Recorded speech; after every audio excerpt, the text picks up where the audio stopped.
जय श्री हरि, जय श्री कृष्ण। नम्र निवेदन। तुमेव माता च पिता तुमेव बंधुश्च सखा तुमेव विद्या द्रविणं तुमेव सर्वमं देव वसुदेव सुतं देवं कंसचाणूरमर्दनं देवकी परमानंदं कृष्णं वंदे जगद्गुरुं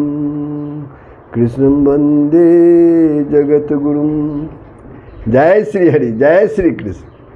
बंधुओं, आप सब श्रीमद् भगवद गीता के 12वें अध्याय के श्लोकों का श्रवण कर रहे हैं। आपने श्लोक 16 से 19 तक का, इस अध्याय के श्लोक 16 से 19 तक का श्रवण किया। उसमें प्रभु श्री कृष्ण अपने भक्तों के लक्षण बतलाए हैं। अब जो है इस अध्याय का अंतिम श्लोक जो है 20 है, उसमें प्रभु ने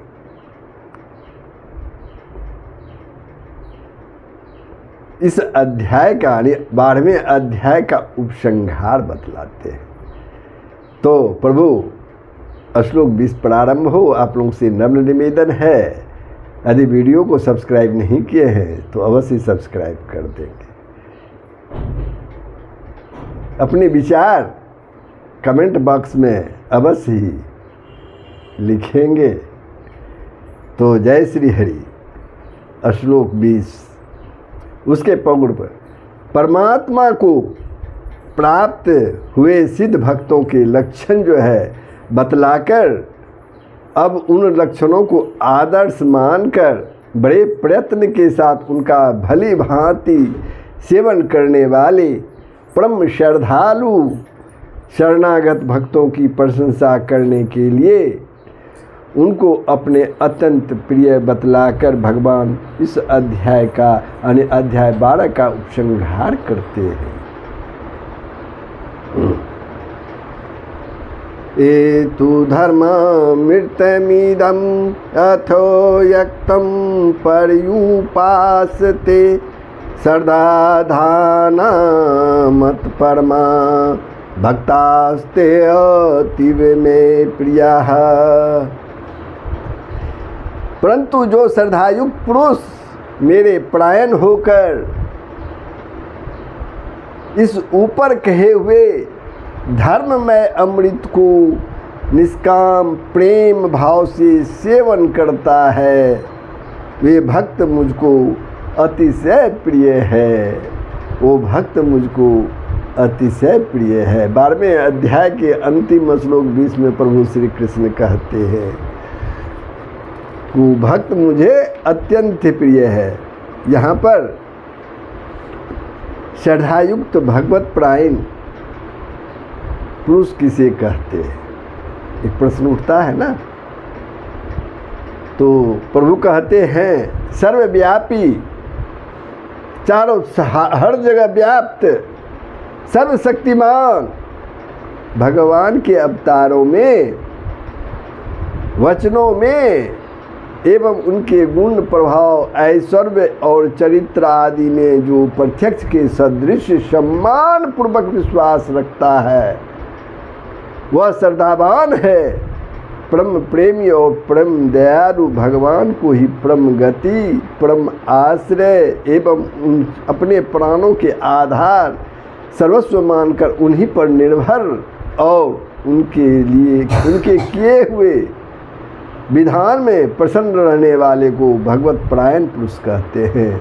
कहने का तात्पर्य है भगवान जिस अवस्था में रखते हैं उसमें वो प्रसन्न रहते हैं, वे परम श्रद्धावान होते हैं, अपने आप को प्रभु के चरणों में समर्पित कर देते हैं।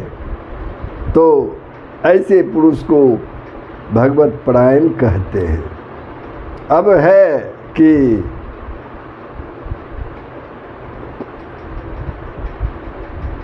प्रभु जो है श्लोक 13 से 19 तक जो भक्तों के लक्षण बतलाए हैं, उन लक्षण भगवत भक्त के उन लक्षणों को यहाँ धर्म में अमृत के नाम से कहने का क्या अभिप्राय? यहाँ धर्म में अमृत कहा गया है प्रभु के द्वारा श्लोक में, इसका क्या भाव है? भगवत भक्तों के उपयुक्त लक्षण ही वस्तुतः मानव धर्म का सच्चा स्वरूप है। उन्हीं के पालन में मनुष्य जन्म की सार्थकता है, क्योंकि इनके पालन से साधक सदा के लिए मृत्यु के पंजे से छूट जाता है, यानी उनको मृत्यु का भय जो है वो नहीं सताता है और उसे अमृत स्वरूप भगवान की प्राप्ति हो जाती है। इसी भाव को स्पष्ट करने के लिए, स्पष्ट रूप से समझाने के लिए यहाँ इस लक्षण समुदाय का नाम धर्म में अमृत रखा गया है।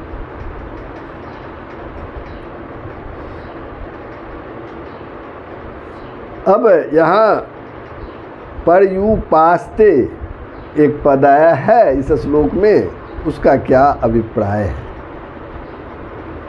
तो प्रभु कहते हैं, भली भांति तत्पर होकर निष्काम प्रेम भाव से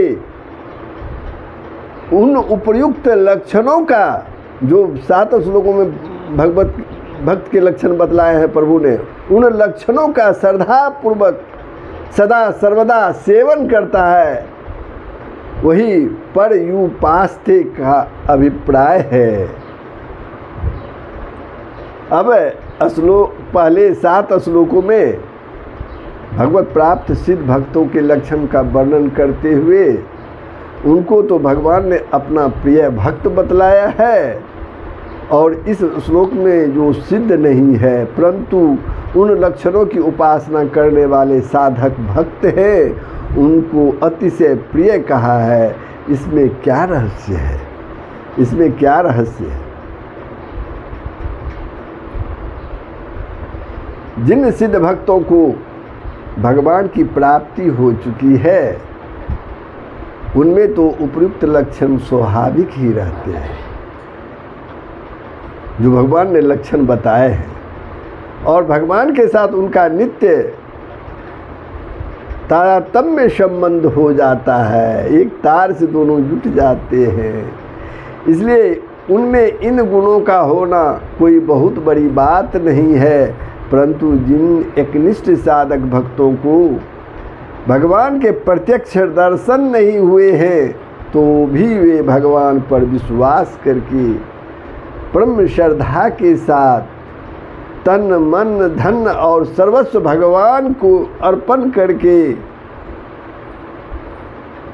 उन्हीं के परायण हो जाते हैं तथा भगवान के दर्शनों के लिए लगातार उन्हीं का निष्काम भाव से प्रेम पूर्वक चिंतन करते रहते हैं, और लगातार चेष्टा करके, सतत चेष्टा करके